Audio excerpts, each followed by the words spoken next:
Welcome B period students to my little video. We are going to learn how to factor a hard trinomial using what I call the slip and slide method. So let's just review that this is a hard trinomial because there's a number in the front.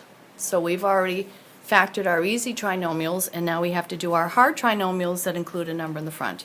And I'm going to show you a little procedure. And again, it's called slip and slide. Here's what you do.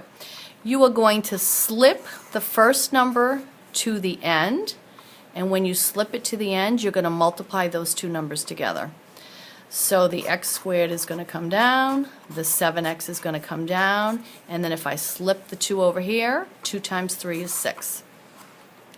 So now you see we have an easy trinomial, which we've practiced several days on, and we're going to factor this like an easy trinomial. The x's go first, and we need two numbers that multiply to give me 6. When added, give me 7. Those two numbers are 6 and 1.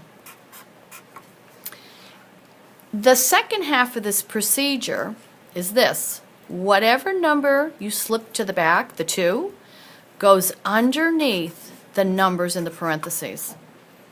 And if you can simplify the parentheses, like 6 divided by 2 is 3, you're going to do that.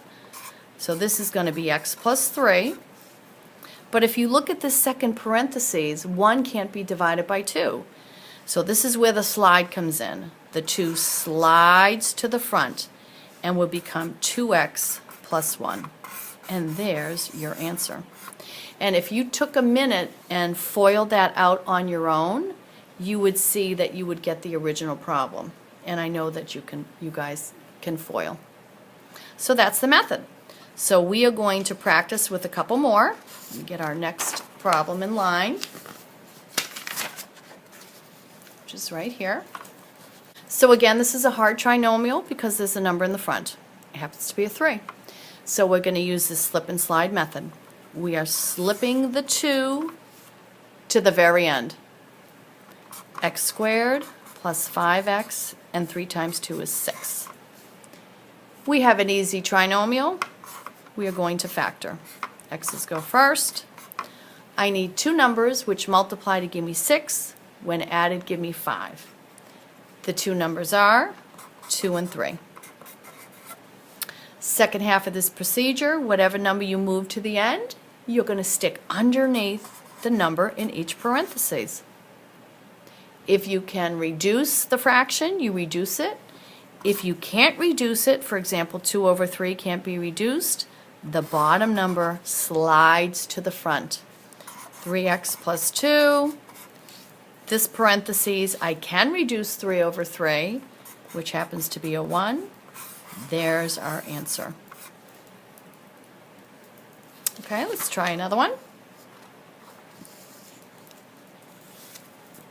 Hard trinomial, because there's a 5 in the front.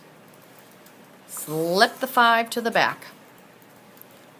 X squared plus 14x minus 15. We have an easy trinomial now. Set it up like an easy trinomial. X's go first. I want two numbers multiplied. Give me negative 15. That added, give me 14. Those two numbers are positive 15, negative 1. Second half of the procedure, whatever the 5 is that you slipped over, goes underneath the 5. Actually, I said that wrong. The 5 actually goes underneath the numbers in the parentheses. If you can reduce it, you reduce it. That's a 3. If it can't be reduced, you slide it to the front. 5x minus 1. There's your answer.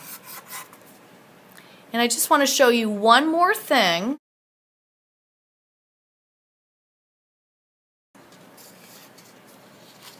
Take these out underneath. One more thing. And even though we don't say it every single time, we need to remember to take out the GCF first. So even though I'm not saying it every time, you know we've already discussed that you have to think in your head, oh, can I take out a GCF before we even start? And in this problem you can. So you still have to do that. So a number that goes into 14, 30, and 4 would be 2. So I'm taking the 2 out, and we're left with 7x squared plus 15x plus 2. So if I have that now I'm going to work my slip and slide with what is in the parentheses. So I'm going to slip the 2 over, the 2 just comes down, slip the 7 over, and we have x squared plus 15x plus 14. And we're going to do that like an easy trinomial. Set it up, x is first, plus 14 plus 1. And the 7, so you don't worry about the 2 on the outside. You just bring the 2 down. Every single time you bring the 2 down. So the 7 is what I stick under the parentheses. Just ignore the 2 after you take it out. And then this can be reduced. I get x plus 2. This cannot be reduced. Slide the 7 in the front. And there is our answer with the takeout GCF. So thank you guys for joining me, and I hope you now understand the procedure, and I hope tomorrow you will come in and you will be ready to talk about it and show me what you learned. See you tomorrow.